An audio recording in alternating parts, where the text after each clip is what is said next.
Hello guys, कैसे हो आप लोग। आशा करते हैं बढ़िया बढ़िया होंगे।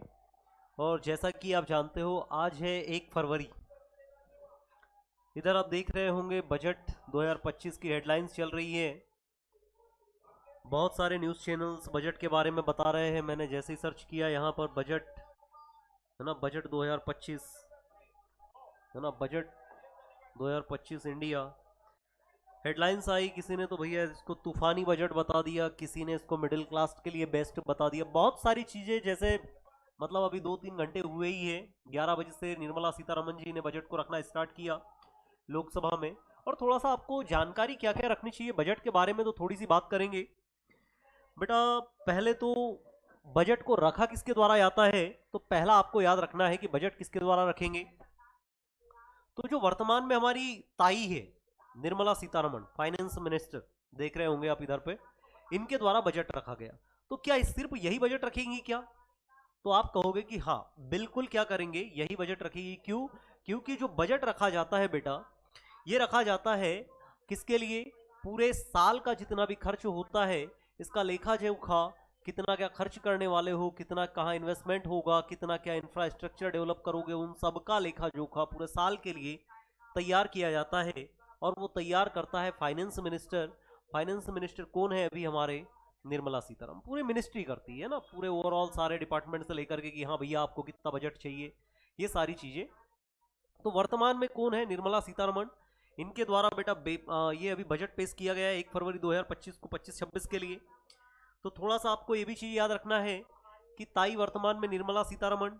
और इसके साथ में थोड़ी सी एक चीज ये भी याद रख लेना, यहाँ अगर बात करें तो ताई क्या है?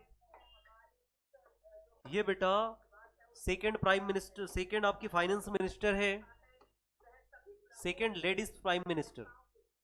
याद रहेगा क्या? दूसरी महिला वित्त मंत्री कौन है? तो आपकी निर्मला सीतारमण। पहले की बात करेंगे तो बेटा पहले का आपको याद रखना है इंदिरा गांधी। इंदिरा गांधी याद रहेगा क्या? पहली कौन हो जाएगी? इंदिरा गांधी। 1970-71 में इंदिरा गांधी। हाँ, ऑफिशियल तौर पे नहीं थी, मतलब ये कह सकते हो कि अतिरिक्त प्रभार इनको दिया गया था, है ना। तो दूसरी कौन सी हो जाएगी ये? और कंटिन्यूसली 2 बार फाइनेंस मिनिस्टर बनने वाली भी कौन सी हो जाएगी? पहली हो जाएगी आपकी ताई निर्मला सीतारमण। और आप जानते हो 2019 में बनती है ना। बेटा एक बार इनको देख लीजिएगा, है ना। तो थोड़ा सा आपको ये भी चीज याद रखनी रहेगी, है ना? तो थोड़ी सी ये चीज है कि 2019 में इनके द्वारा बजट रखा गया पहला। इसके बाद में अगर बात करेंगे दूसरा, तो नेक्स्ट आप देखोगे आगे की कि इनके द्वारा 2020, 2021, 2022, 2023 इनमें भी क्या किया गया?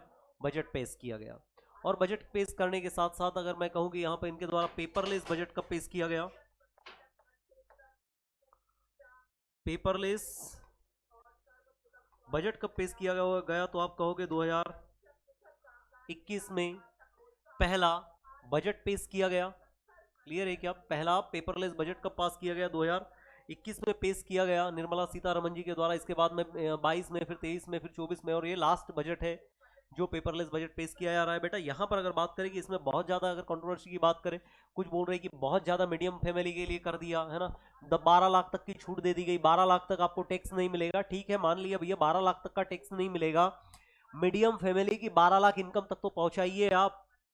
किसान की आय दुगनी होने वाली थी 2024 में, कर दिया आपने दुगनी, हो गई। भारत, अगर आप यूरिया की बात करोगे तो वो पहुंच गया 50 से 45 केजी, है ना। तो किसान की आय दुगनी हो गई पिछले बजट में। यहां पर भी मिडिल क्लास की बात कर रहे हैं कि 12 लाख तक का आपको टैक्स नहीं देना है। 12 लाख के ऊपर अगर जाते हो 16 लाख तक 15% टैक्स देना है।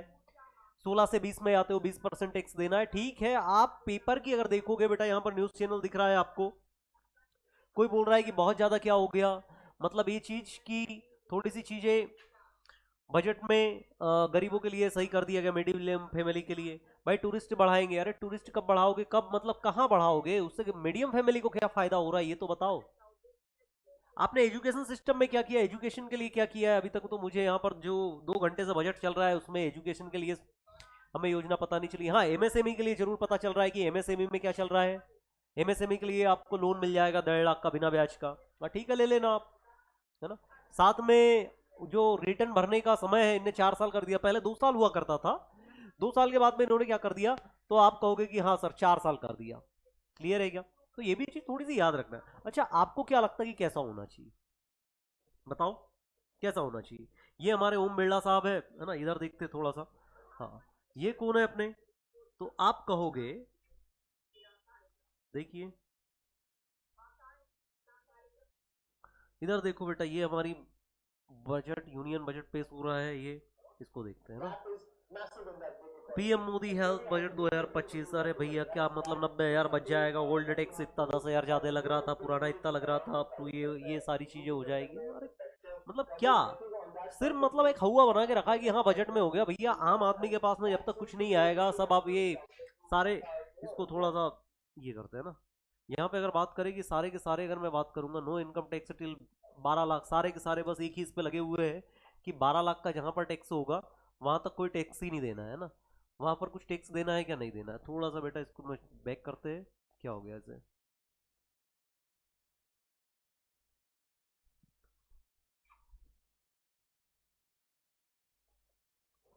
तो आपने देखा कि निर्मला सीतारमन ताई ने अभी अभी क्या बोला है कि भाई साहब बजट पेश कर दिया है, और ये भी कैसा है, पेपरलेस बजट है ना।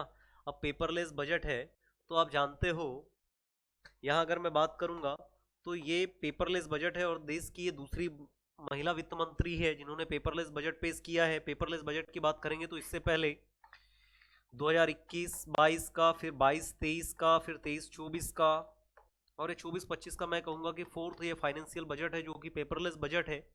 ये भी थोड़ा सा आपको याद रखना है। इसके साथ में बेटा बात करेंगे, और तो बजट के बारे में कभी भी कहीं भी संविधान में कोई भी आर्टिकल में बात नहीं की गई है। मैं बोलूंगा कि संविधान में कभी भी यहां पर बजट के बारे में बात नहीं की गई। यहां पर बोला गया वार्षिक वित्तीय विवरण के नाम से आपको मिलता है, क्या मिलता है, तो आप कहोगे कि वार्षिक वार्षिक वित्तीय विवरण, वित्तीय विवरण आर्टिकल नंबर 280 में हमें जानकारी मिलती है।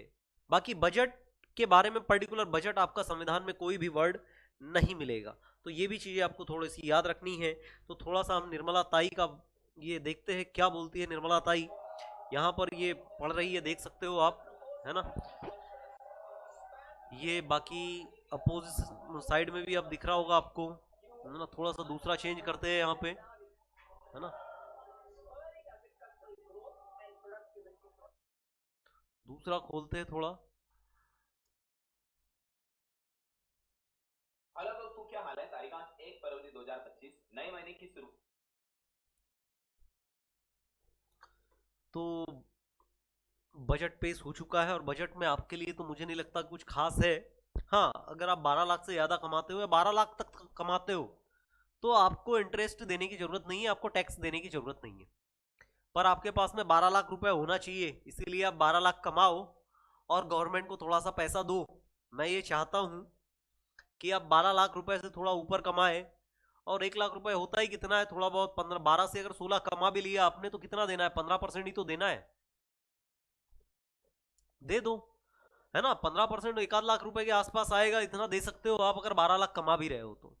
और थोड़ा सा अगर और कमाया, मीडियम फैमिलीज की बात कर रहा हूं सारी की सारी, है ना, आम आदमी।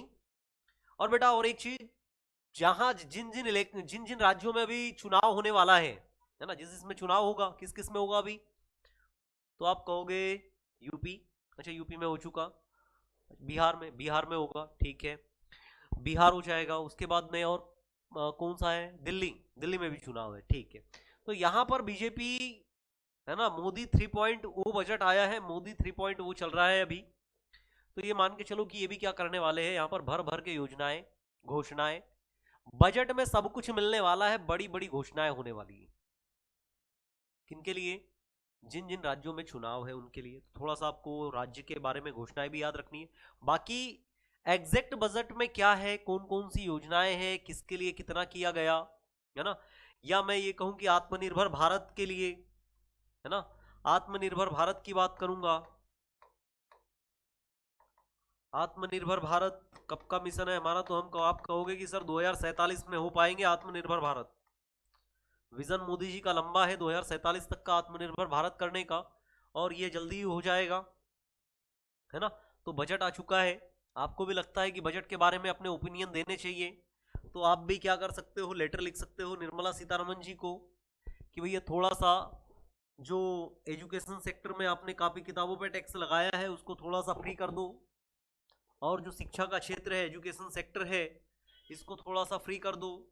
जो बड़े बड़े स्कूल है, बड़े बड़े कॉलेजेस है, जिनकी फीस बहुत ज़्यादा है ना, उसको थोड़ा सा कम कर दो, तो जो मीडियम फैमिली के बच्चे हैं, जो गरीब फैमिली के बच्चे हैं, वो भी क्या कर सके, अच्छे से अच्छे स्कूल में जाकर के पढ़ सके। क्यों पढ़ सके? क्योंकि शिक्षा फ्री होगी, और शिक्षा फ्री होगी तो सब लोग आराम से पढ़ पाएंगे। नहीं तो क्या है कि प्राइवेट स्कूल पे भी आप टैक्स लगा रहे हो, टैक्स तो देना ही है, कॉपी किताब पे टैक्स दे रहे हैं, महंगी होते जा रही है पढ़ने की हर वस्तुएं। तो बेटा शिक्षा, मुझे नहीं लगता कि थोड़ा सा इतना ज्यादा महंगा होना चाहिए सेक्टर में, क्योंकि गवर्नमेंट स्कूल तो ऑलरेडी बंद हो रहे हैं। एमपी की बात करेंगे तो एमपी में भी एटलीस्ट 25,000 के आसपास स्कूल को 2023-24 में बंद कर दिए गए, गवर्नमेंट स्कूल की बात कर रहा हूँ। उसके बाद में फिर सीएम राइज में डाल दिया गया। तो ऐसे देश में बहुत सारे केवी स्कूल होंगे या नए खोल रहे होंगे, तो थोड़ी सी दिक्कत वाली बात है ना। तो बाकी का जो हम देखेंगे, कल देखेंगे इसको क्या है इसमें योजनाएं वगैरह, है ना। बाकी आप देख सकते हो ताई की घोषणाएं, लाल कलर का बैग इनका, इसमें आपको बहुत सारी योजनाएं मिलने वाली है आज, है ना। बहुत सारी घोषणाएं मिलेगी। अगर आप बिजनेस डालना चाहते हो, स्टार्टअप करना चाहते हो, तो स्टार्टअप में भी 1.5 लाख रुपए आपको मिलने वाले हैं। 1.5 लाख किसके लिए मिलेंगे, तो आप कहोगे कि सर बिजनेस के लिए मिलेंगे। आपको पकोड़े अगर बेचना हो, पकोड़े बेचने के लिए आपको बिजनेस में करने के लिए 1.5 लाख रुपए मिल जाएगा, है ना। उसके बाद में अगर आप मुद्रा लोन ले रहे हो, उसके लिए भी आपको पैसा मिल जाएगा 1.5 लाख रुपए। तो इसमें भी अलग अलग स्लैब के अकॉर्डिंग है, आपको कितना क्या लोन चाहिए ये आपको गवर्नमेंट बता देगी जब आप जाओगे थोड़ा सा। बाकी आप तो सब पढ़े लिखे हो, बताने की ज़रूरत है नहीं आप लोगों को। बाकी आप लोग भी थोड़ा सोचिएगा, है ना। चलिए, थैंक यू।